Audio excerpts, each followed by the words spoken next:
बिस्मिल्लाहिर्रहमानिर्रहीम। पिछले लेसन में आप 20 तक काउंटिंग सीख चुके हैं। अब हम 20 से इसे कंटिन्यू करेंगे और 50 तक सीखेंगे। 20 को आपने जैसे कि आपने सीखा कि zwanzig कहते हैं। अब एक बात आपको मैं मज़ीद बताऊं कि अगर किसी वर्ड के एंड पे आई जी आ जाए तो इसको हम इश पढ़ेंगे। इसको इग भी पढ़ सकते हैं, दोनों बातें ठीक हैं।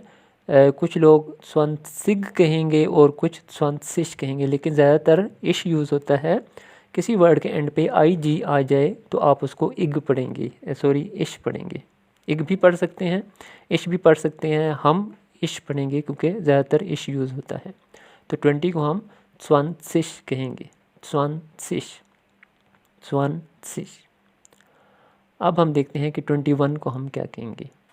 21, इसके पहले आपको एक वर्ड सीखना है und। ऊ एंड डे und यानी कि एंड और एंड के मीनिंग में यूज़ होगा। अब हमने 21 कहना है जर्मन में, तो हम इसी तरह कहेंगे जैसे कि हम फ़र्ज़ करें इंग्लिश में कहते हैं 1 and 20, या उर्दू में आप कह लें 1 और 20। और हम 22 कैसे कहेंगे, ऐसे ही जैसे हम उर्दू में कहें 2 और 20, या इंग्लिश में कहें 2 and 20। तो हम डिजिट को बढ़ाते जाएंगे और and 20 या और 20 लगाते जाएंगे। अब एंड को आपको पता चल गया und कहते हैं। तो अब हम 21 को देखते हैं कैसे कहेंगे। 21 हमने कहना है 1 and 20। 1 को जर्मन में कहते हैं eins und 20 zwanzig। तो ये बन गया 21। अच्छा, 1 को eins कहते हैं, लेकिन जब आप 21 में 1 को यूज़ करेंगे तो फिर आप पूरा eins नहीं कहेंगे, एस यूज़ नहीं करेंगे, सिंपली ein यूज़ करेंगे, ein। तो 21 21, 21। अब इनमें आपने स्पेस भी नहीं देनी, इनको जोड़ के लिखना है, बगैर स्पेस के लिखना है 21। 21, 21, 21। अब 22, 22,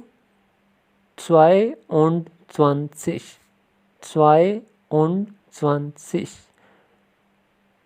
आगे 23, 23।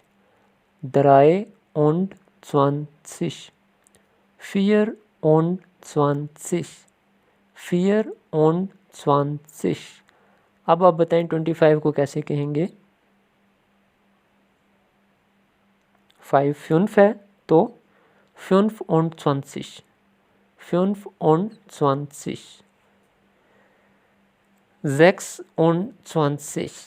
16 में मैंने आपको बताया था कि 6 को तो आपने जैक्स कहना है, लेकिन जब आप 16 कहेंगे तो जैक्स पूरा नहीं कहेंगे, आप जैश कहेंगे। लेकिन अब जब आप दोबारा आ गए हैं 26 पे, तो अब आपने 6 पूरा कहना है, क्योंकि ये आप 6 and 20 आप कहना चाह रहे हैं। आप कहेंगे 26। 26। इसी तरह 27 को भी 7 पूरा कहेंगे, 27। 27। 28। 28। 29। 29। अब 30 को हमने कहना है 30। 30। एस सेट यूज हुआ है, सीन की आवाज़ देगा, डबल एस के इक्वल है, ये सीन की आवाज़ देगा, 30। 30। 30 के पूरे उसमें 30 से लेके 39 तक हम जो सिश यूज़ करेंगे वो एस सेट वाला यूज़ करेंगे, डबल एस वाला यूज़ करेंगे। अब 31 कहना है, जिसी तरह हमने 21 को 21 कहा था, अब हम 31 को क्या कहेंगे, 31। यहाँ पे भी आइन यूज़ करेंगे। 21, 31, 41, 51, 61 सब में जब आइन हमने यूज़ करना है, आइन्स नहीं यूज़ करना, एस यूज़ नहीं करना, आइन। तो 31 31। 31।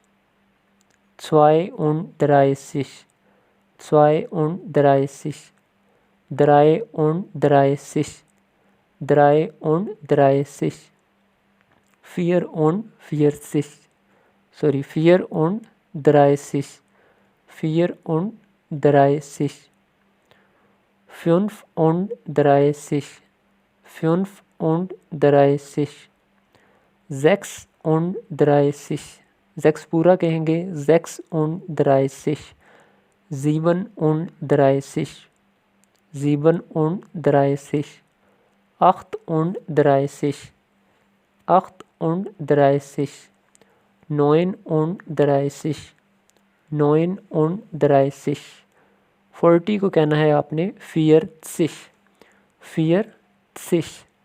अब हमने सेट यूज़ करना है, सेट सिश, जैसे 20 था इसी तरह 40, einundvierzig, einundvierzig, zweiundvierzig, zweiundvierzig, dreiundvierzig, dreiundvierzig, vierundvierzig, vierundvierzig, fünfundvierzig, fünfundvierzig, sechsundvierzig, sechsundvierzig, siebenundvierzig, siebenundvierzig, achtundvierzig, achtundvierzig,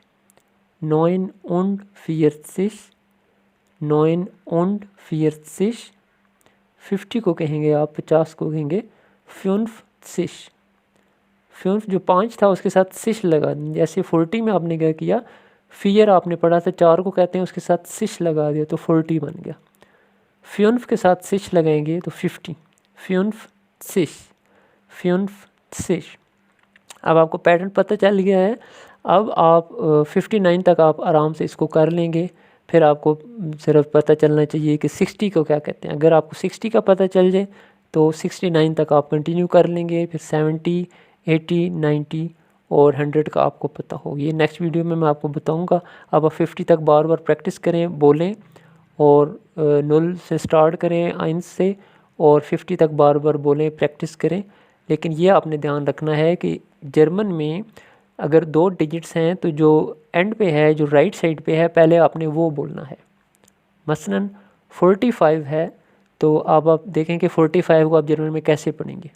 right side पे 5 है, पहले आपने देखना है कि 5 को जर्मन में क्या कहते हैं। 5 को फ्यून्फ कहते हैं, फ्यून्फ। अब आपने साथ लगाना है उंड, और ये देखना है कि 40 को क्या कहते हैं, 40 को क्या कहते हैं, 40। तो 45 को आप कहेंगे 45।